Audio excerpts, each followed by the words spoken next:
Hi, I'm Charlie Albone, and welcome to episode 6 of That's How We Grow, in partnership with STIHL Garden Power Tools. Your home is your castle, and few countries rival Australia for passion around home ownership. Plenty of time is spent discussing the importance of the interior of a home prior to sale, but you can't underestimate the importance of a well-presented garden. Your garden can reflect and present your home in the best possible light. It can show the beauty of your home and demonstrate all the living options to the next owners.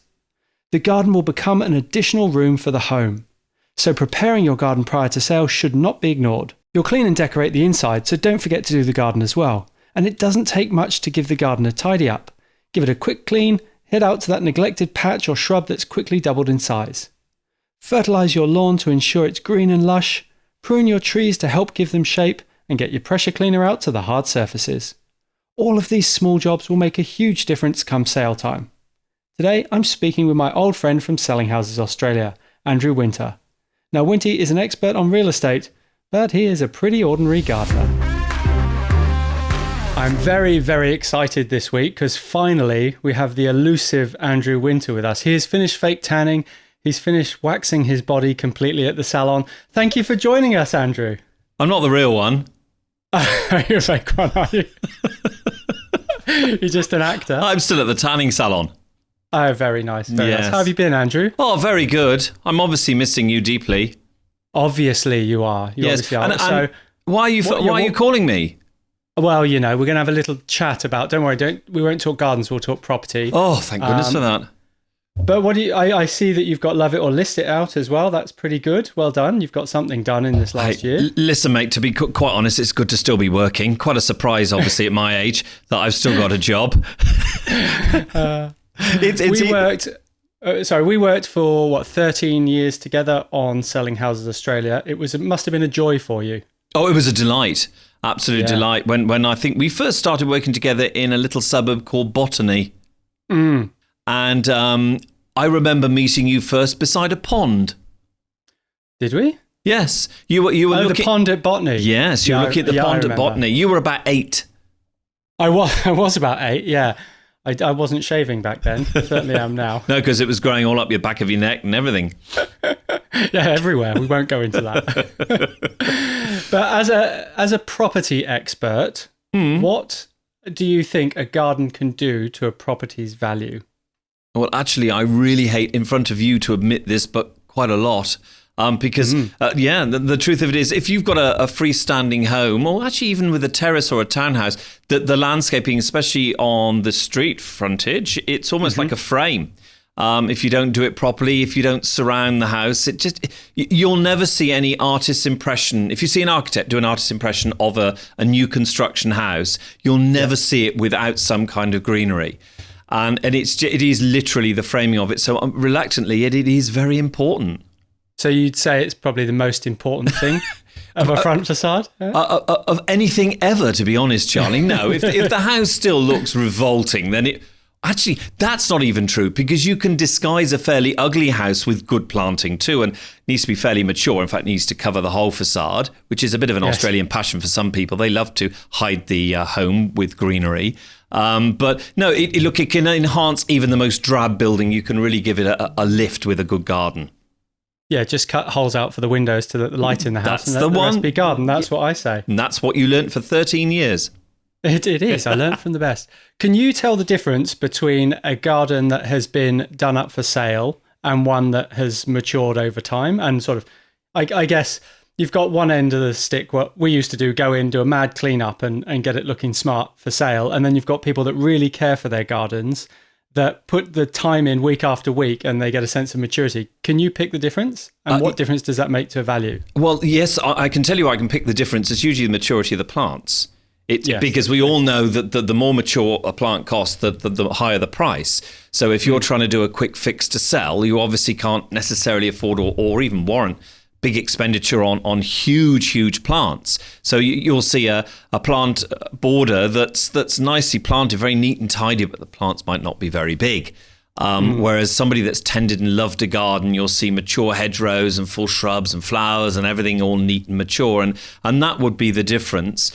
But I mean, look, the difference between a completely ignored garden space and are cared for, at least I've made an attempt, does have an impact. Because even a neglected garden, if you've renovated the house and you've renovated the interior and you've ignored the outside space, the first thing it tells any buyer is that, in theory, you're not interested in the property and you haven't maintained it, even though you have, because the first thing you're seeing is the outside space. So that's why it's important. It's that home. It's the impression of being well maintained and being groomed, and a beautiful, mature garden that's loved.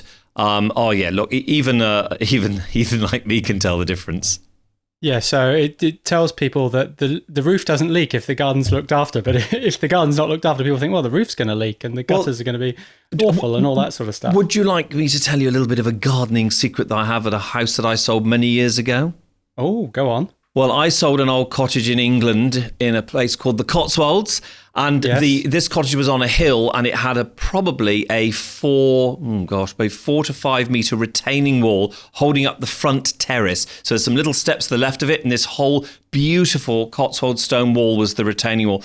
It was so bowed and at any minute could collapse. But luckily enough, it had this beautiful ivy growing all over it. So my dad and I cut the ivy into shape so that you didn't see the bow in the way. So it was very thin in the middle and very thick on the outside. The wall looked absolutely straight.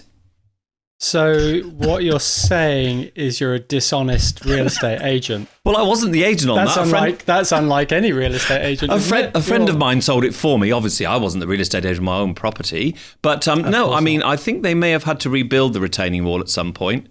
What tools did you use to get the ivy into shape? Because I find it shocking that you did any gardening. No, I did, because in those days I couldn't afford to have someone do it for me. And when my dad would say, I'd say, can you help me? And it was a big wall. It was 4 or 5 meters high and about 6 or 7, probably about 8, 9 meters long. It was a big wall. And Dad said, well, you're going to have to help me. He gave me some cutting things. Yeah. So you probably had a long-handled hedger. Well, yes, it was. It had a great long pole on it. That's telescopic one. Yeah, probably yes. And but unfortunately, my dad had a lot of hand tools rather than power tools, which I think is an appalling thing. You should have power tools. I mean, why wouldn't you want to recharge or plug your garden tools? I can't think of any reason you'd want manual ones. If someone, what do you say to people who are trying to sell their house and they've got one thing to do in the garden? What's the one thing you get them to do? It's always the front of the house for you, isn't it? It's always the front of the house, but it's the same as the inside. It's tidying up. I think the trouble with outside spaces, I remember you'd look at houses and the first thing you'd often say is, just get rid of that, get rid of that, and get rid of that. There's usually dead plant pots, dead plants, a big thick bush running down one boundary that just needs pruning. It's usually those basic things, and suddenly it looks back to that maintenance thing. It takes it back from looking like a tip to looking like something somebody loved. But usually for me, it's just getting rid of the stuff that garden spaces seem to accumulate. And cobwebs. Pressure washers are pretty good for that sort of thing. Now you're talking. Now I like a good pressure washer. Yeah. Now my one's so powerful, I ride it around like Harry Potter's really? broom. See, I'd like one of those, because unfortunately, the last house we had sold as a family, the buyer wanted to buy it with everything, so I lost my pressure washer. Oh, and now you get a still one. They're pretty good. Yeah, I'm going to get a still one, because I need a really high pressure still power washer, because you've got your driveways and all your eaves and all the rest of it. And that they are, for an Aussie garden, they are hugely important. And trust me, I want one I can plug in or use an engine with. I don't want any of that manual rubbish. Now, you do joke around that you're rubbish in the garden, but you confessed to me the other day you've just built Winty Towers and you've had a new garden put in. Yes. And you said you're enjoying pottering around in the garden. Are we going to make a gardener of you? Oh, well, you know what? I actually kind of am.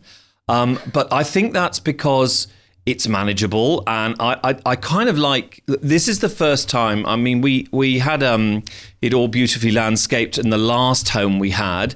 But I remember we'd blown all the budget on the house, and the plant quote came in, or the plant allocation. And I said to her, well, we don't want to spend all that on plants. We'll get them little ones. Of course, so as my wife keeps reminding me, most of those didn't survive because they were so little, and we ended up replanting. So this time, Mrs. Winter said, you know the plant budget? That's staying as it is. And so we got a lot more mature plants in. So it's one of those gardens that, look, for you, you'd hate it because it's way too small and way too low maintenance. But in fact, I kind of like it because it's something, like you say, you can potter and enjoy, weed it, keep it pruned, keep it tidied. And now I want to get a pressure washer, obviously, to keep all the pathways and decks and all that clean and tidy. It's got a pool, but there's not huge amounts of greenery going in it. So it's what I call a nice manageable garden. Oh, and lots of pots as well. I must admit, there's a massive fashion, not just outdoors, these indoor plants as well. I mean, you lot are moving inside. Yeah, sorry, we do that. Jeez. We take hold. We never had plants inside until recently. Well, they're good for you. And they're good to have inside. They're very good decorative accessories. I'm liking them. We've actually just got our first olive tree. Have you? Yes. Not inside, though. Yes, it's going to be inside, I believe. No, Yes, you need is that more okay? sunlight for it. It's going to go all spindly and horrible. Does it need to be put it outside? Does it need to be in a sunny spot? Very sunny spot. Okay, all right. Okay, I'll bear It's a that in mind. Mediterranean plant, so it needs lots and lots of sun. You can put it up on your roof terrace. That's a good idea, yes. How do you know I've got a roof terrace? Because you've invited me to your house once. I mean, I looked from the outside. You let my family in. Well, your family was more than welcome. One reason why you don't get lots of stuff in your pool is because you've got fake grass as well, haven't you? Yes, but that's good. It's a tiny amount of grass. What would I want You're to... the only one on this podcast and anyone listening to this podcast that likes fake grass. I love it. I'm going to get you into an IMO. I'm going to put down grass for you and put down a robotic lawnmower. Then it's just the same. No, but it's not, better for you. It's not that. It's that it's such a small area that trying to keep it looking green and perfect in such a tiny space is very hard. Whereas... Get an IMO.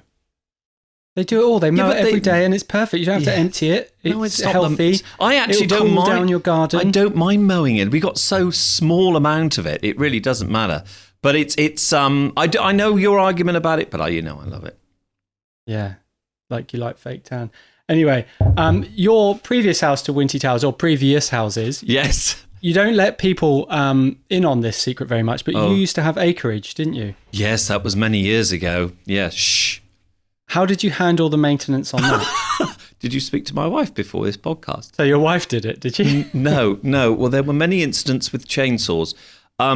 Unfortunately, one of the presents I got was a chainsaw because we had 16 acres, of which probably about 14, I have to confess, my wife and I actually never actually went into.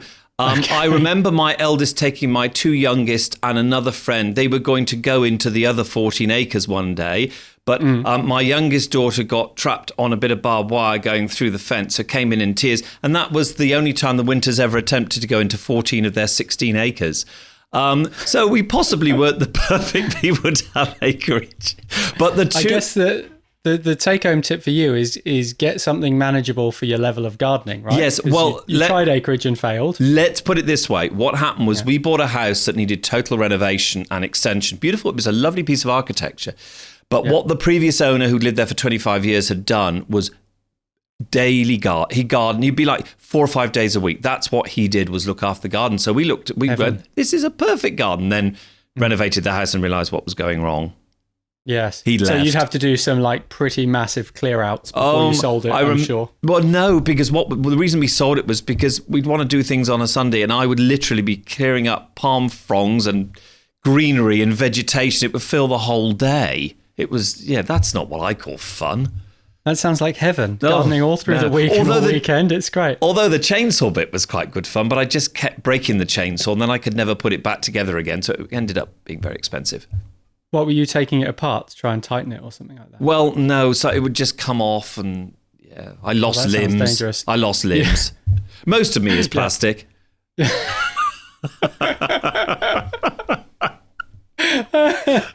don't really know what to say about that. It's finally you agree with me. It's not true though. Have you got a steel? Have you got a steel top on? I got a steel jumper on. Yeah. How good is it? I haven't got one of those.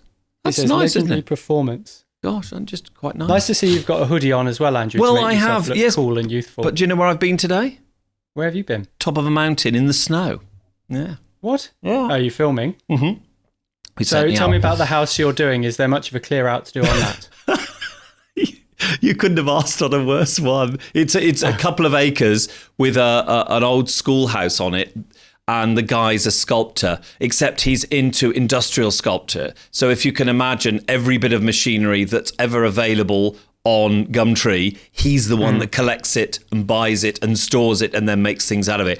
You'd love the place, but I mean, to try and sell it's just incredible. But of course, we decided, well, we ought to, even though it's out of season, we pop up and have a little look at the snow, because one of our team as a Queenslander has never actually seen the snow.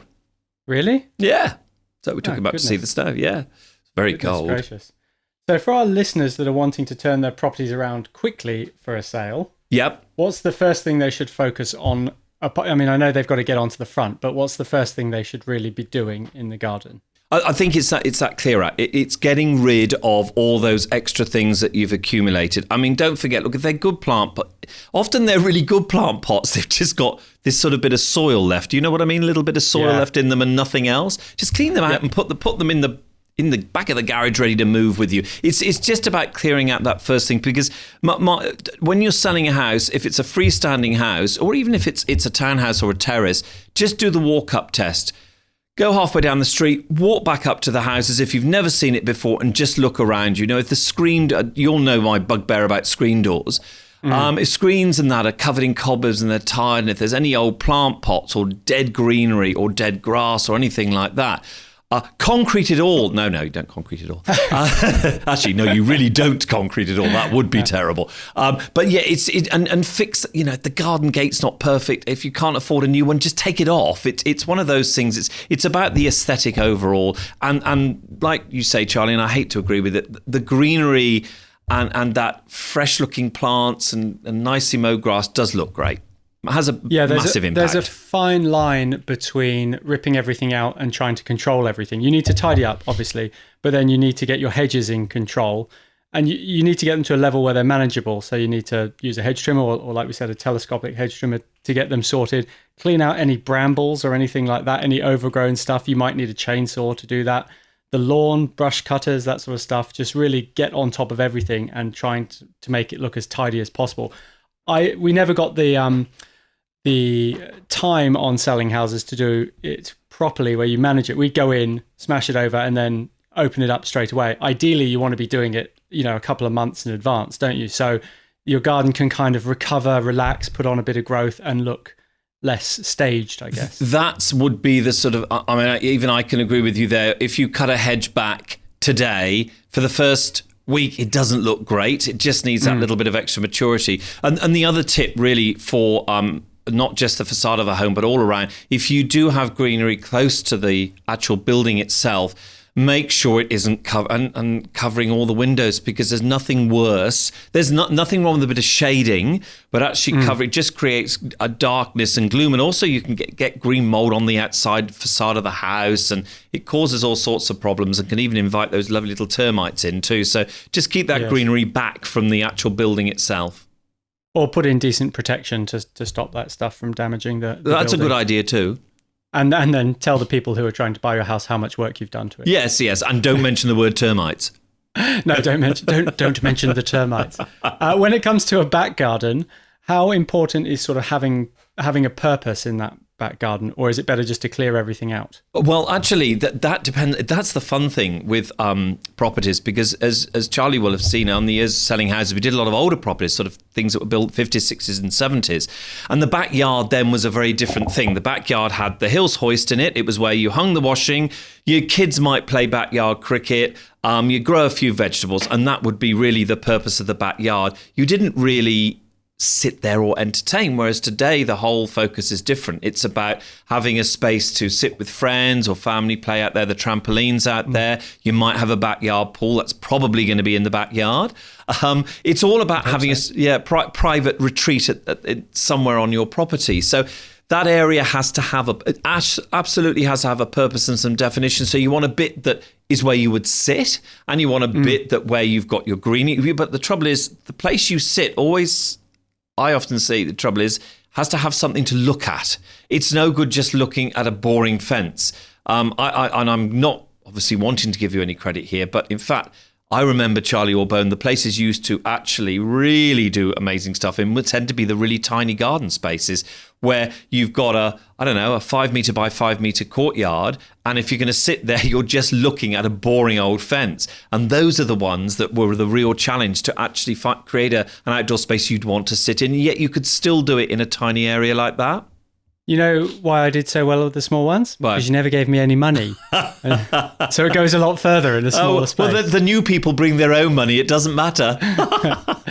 So are you seeing any trends in gardens that are really attracting buyers' interest? I think it's more the use of the garden than anything than actual. Obviously, I don't really note. Well, I probably do subconsciously note differences in plants and things like that. But I think that the important thing for me is that the garden matches the house. I think, if you've got, there's nothing, I remember we were shooting Love It or List It last season, and we were in a lovely old part of Sydney in a lovely suburban street, and there was a single fronted bungalow there, and it had the most beautiful, what I would call cottage garden. Lots of flowers and lots of little pathways, and it was really beautiful, but it had the facade of a 1900s home behind it. It looked absolutely glorious, but that wouldn't work on a black modern day box. It just that's sometimes if you have a very different garden style to your house, it can work, but you have to get it spot on. If it's just slightly off, it can look terrible. So that's very difficult to do. And that's a general design theory for insides as well. You have to be sort of really good at being able to get away with something that breaks all the rules. So generally it's better to play it safe. And if you've got a big classic 600 or 700 square meter garden, then one of the reasons people are attracted to those is because usually it's got lawn space. It's got space for kids and animals and that. So you don't want to clutter it up with greenery everywhere. It's about framing. You want lawn. Lawn is still greenery, Andrew. Yes, but framing that lawn space and hiding the drab fencing and things like that so that it's got a nice backdrop. But if you've got a courtyard garden, then obviously, again, you need to free up the floor space and push everything to the fences so that you've actually got somewhere to sit. And the style of it's nice if it does kind of blend with the architecture. A very contemporary garden with a very contemporary piece of architecture is lovely. Yes, a small garden, if you want to make it feel a bit bigger, trying to blur those lines where fences meet the floor and they meet in corners by putting your planting around the outside will make it feel bigger because you don't have that instant knowing exactly where your boundaries are, so that's good. But I think like you said, people like big gardens, and if you're getting a house with a big block, you want the whole garden. You want the big lawn, you want the mature trees, you want the hedges, because you're interested in looking after it all, as you would. Oh, absolutely. The one trend that actually, just thinking about it, that I have seen and that I've even tried to start with my own home is, of course, trailing plants down facades of even apartment buildings. You've done tall gardens on buildings and things like that. And there's actually, where I live on the Gold Coast, I've only seen it once. There's an apartment building they built probably a year or two ago, and they've got all these front balconies with planters, with the plants, the greenery. It is stunning. It's just the most beautiful thing. And each apartment, obviously has access to the plants, so it's not actually that hard to maintain. You don't need to get cranes or all that sort of complicated element to it. But the difference, how it softens the building, so it's actually okay making the frame part of the building, but I really like that. I think that blend of the building and the planting looks stunning. Yeah, it's all about getting the right plant for the right spot, though. It's a very harsh life living on the side of a building, and your maintenance requirements have to be pretty low because obviously getting to it is quite difficult. But it does look good. It's good for the building as well. It helps to cool it down and has lots of benefits for the local environment. But as you say, choosing that planting that's when you really need good advice, isn't it? Because I know when we wanted to choose plants, we would like trying to work it out, and you end up having to say, well, because you're in a coastal location or you're in a street, like obviously if you're in a street, you've got a lot of pollution to deal with a plant, or if you're in direct sunlight, or if it never gets sun, I suppose there's quite a lot of elements to that. You need somebody that was really good in their field. You talking plants and how to pick them. I know. You've changed. Next you'll be talking about how important the soil is. Goodness gracious. Oh, that's the mucky stuff, isn't it? Yes. Yeah. Or in your case, the sandy stuff. Yes, the very sand. Oh my God, we don't have any soil. It's just sand. What difference do you find between your new place, which is right by the beach, and your acreage, which obviously was not near the beach, when it comes to the garden? Well, I remember clearly the acreage, the soil was absolutely dark red, if that makes any sense. And all I know is that I remember we one weekend, my wife and I decided to go and have a big clear up and tidy all these borders up and everything. We weeded and we cleared and all the rest of it. And then we got some rain the following day. And about 2 days later, all the weeds had just regrown. It was just like, oh my God. It was such fertile soil. We then had another home after that we didn't really realize was built on clay. Oh my God, that was a disaster. You can't dig into it. And then you find it's got... water gets trapped in layers of clay and then turns up, and we had one of my favorite plants, which is a grass tree, and we put a grass tree in a particular spot and it died, and when we lifted it up we found there's a pool of water there because that's exactly where the clay funneled the water.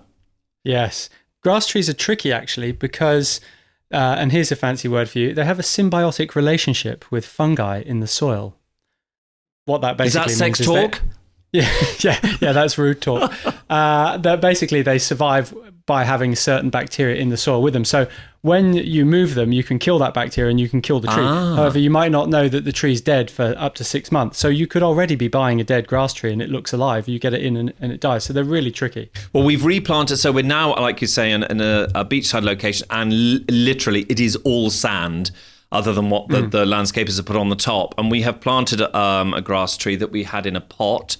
And so far so good. It seems to be okay, but it's a plant we like. The trouble is that they seem to be one of those plants that if it's happy, it will thrive almost through neglect. But if it isn't happy, it just dies. There's no sort of halfway with it.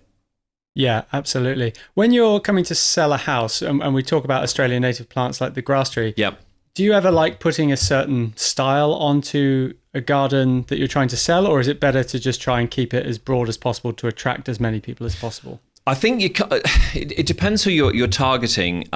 Your average family buyer that's looking for a decent sized garden is probably going to look for lower maintenance. So native plants that don't need too much TLC, things that just need watering every now and again, and weeding and pruning and stuff like that, tend to have a more mass appeal.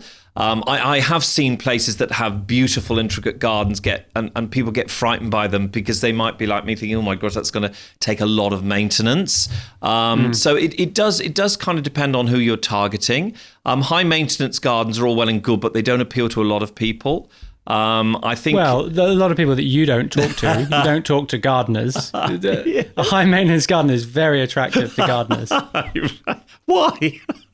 I mean, look at my place. I bought it, and you said to me, "Oh gosh, think of all the maintenance you'll have to do." Yes. And I was filled with joy. I was like, "Yes, I could be gardening forever." Yes, I mean, look, I do understand why you live on 5 acres because it does mean that you're very busy. You don't have to go and see people.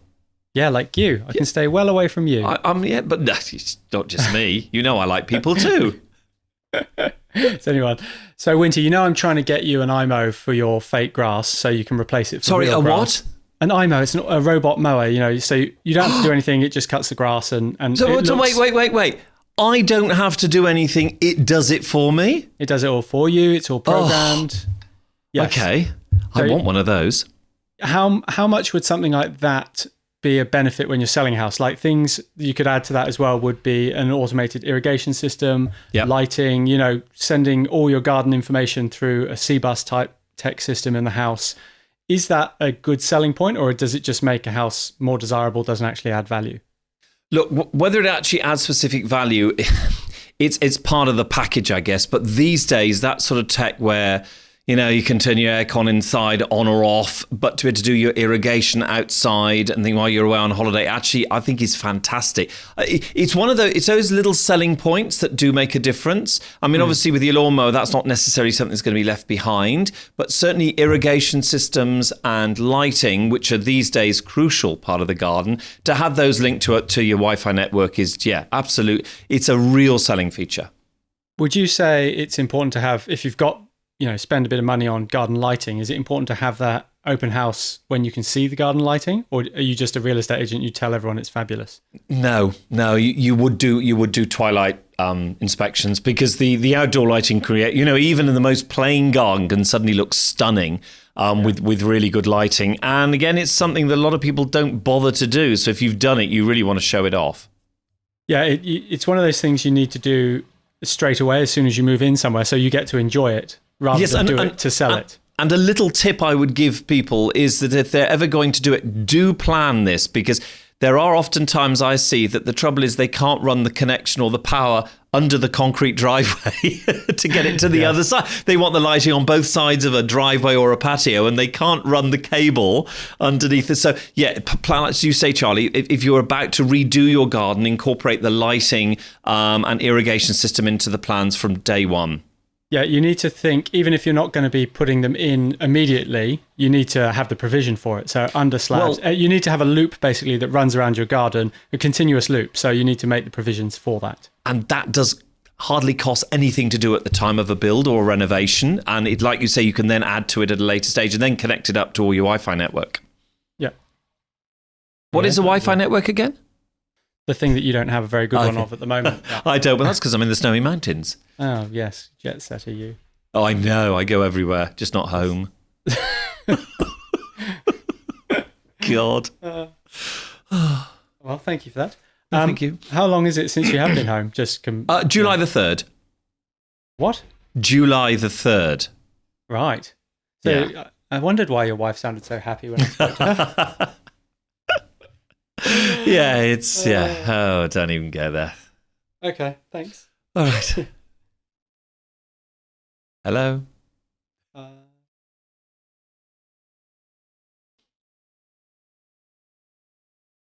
So what is, I guess you said your number one tip when it comes to selling a house is just make sure it's neat and tidy. Is that what people should be taking away from this? That really is it. But the other trick that you used to use at selling houses, also that livened up any garden space, front, back or side, whatever, is the use of plants in plant pots. Because the beauty of those is if you do spend a little bit too much, well, they're not necessarily included in the price.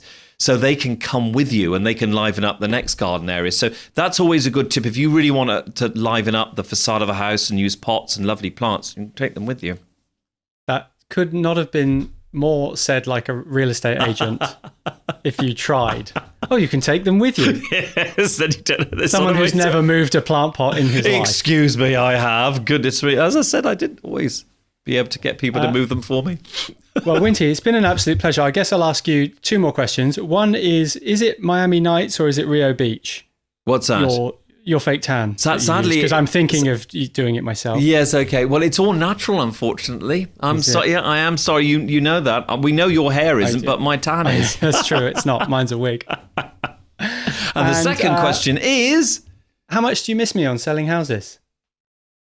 So, were you the Charlie or the Shayna? So were you the Charlie or the Shayna? I can't remember that. Yeah, you got rid of both of us. I left and then Shayna left because she couldn't stand you without me. No, you know what it is, mate. You need it on Better Homes and Gardens. I need it on the next selling house. We need a cheating scandal. So there you have it. To garden, you need a cheating scandal. That's what selling real estate is a little bit, but we won't tell anybody that. Yeah, we call them hints and tips. I'll be sending you a pressure washer to clean your house up Brilliant, straight after this. Brilliant. I shall be doing it in my budgie smuggler as soon as I get back into Queensland. Oh, God, I hope not. Well, thanks for your time, mate, I think. It's been absolutely your pleasure. Yeah, it has. So now it is time to get on to our community questions. And we've got a couple here. The first one is from Elise from Somerville in Victoria. She says, we've just moved into a new house with a bigger garden. The previous owners, unfortunately, were not keen gardeners.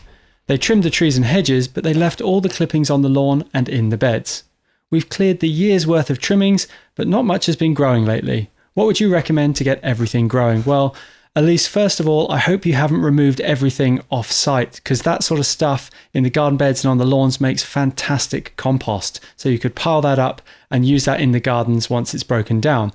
But because that's going to take a little bit of time to compost down, you're probably going to want to buy some in. Now you can use this as a mulch in your existing garden beds. The earthworms are going to come and drag that into the soil, help it hold on to water and nutrients.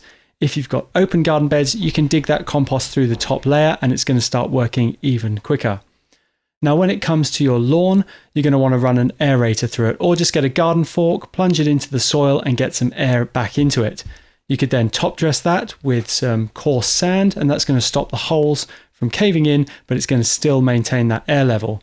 Then what you want to do to the lawn and the garden beds is fertilize everything. So for your lawn, you want something high in nitrogen. For your garden beds, you just want an all-purpose fertilizer. And then you're going to soak everything with a hose and give it a really good soak for a couple of weeks just to make sure all that fertilizer, all that compost, and all that aerating really, really goes to work. And then your garden is going to be looking cracking. Don't forget, the more you prune stuff, the denser it's going to be. So for your hedges, don't let them grow up really tall to the height you want. Just keep trimming things back, keep on top of it, and your garden should be looking great. Our next question is from Lynn in New South Wales. Now, Lynn asks, we just planted a clumping bamboo last spring with the aim of creating a privacy screen from our neighbours. Unfortunately, 12 months later, it has barely grown. Is there anything we can do to encourage growth, or what else would you recommend we plant? Now, clumping bamboo is excellent for screening. Don't get mistaken with running bamboo. Now, running bamboo is a terrible thing that once you plant it, it will end up in your neighbours and in the next 10 suburbs along. It's a horrible thing, but clumping bamboo does exactly what it says on the tin. Basically, if you're using something like a slender weaver, it will only ever get to 1.5 meters across, but it will get to 6 meters in height. And they're all like that. They all do exactly what each variety says it's going to do. So it's a good option for you. However, you've got to remember it is a member of the grass family. So it's going to like all the things that grass likes. Lots and lots of water to really kick it on, and lots of nitrogen-rich fertilizer. So you could use a lawn fertilizer on it. I would start with that, probably improve the soil around with some compost, put some fertilizer down and lots of water, and hopefully it should kick on. If it doesn't though, you might want to think about replacing it with something else, and you're going to want to go with something that can be kept really slimline and grows up tall. Deciduous plants like capital pears are perfect, but I understand that you're after some screening, so you're probably going to want to try something evergreen like a water hausia. This is a rainforest tree that can be kept comfortably to 3 meters, or it can grow up to 8. And it really responds well to pruning and can be kept quite thin.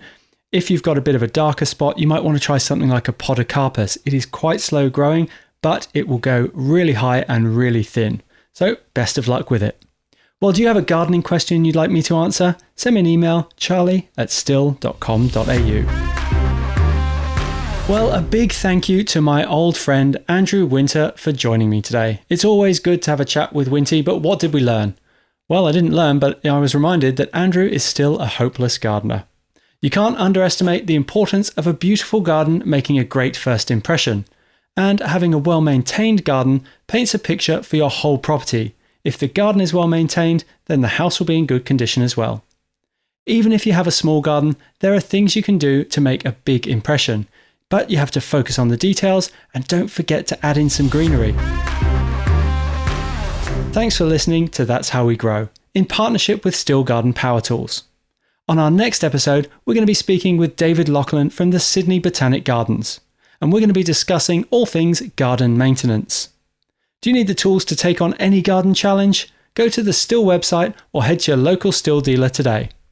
You can find STIHL on Instagram, which is @stihl_au, and you can follow me on Instagram as well, @charlie_albone. And don't forget to check out the STIHL's blog with plenty of great gardening advice. I'm Charlie Albone. Thanks for listening. Until next episode, goodbye.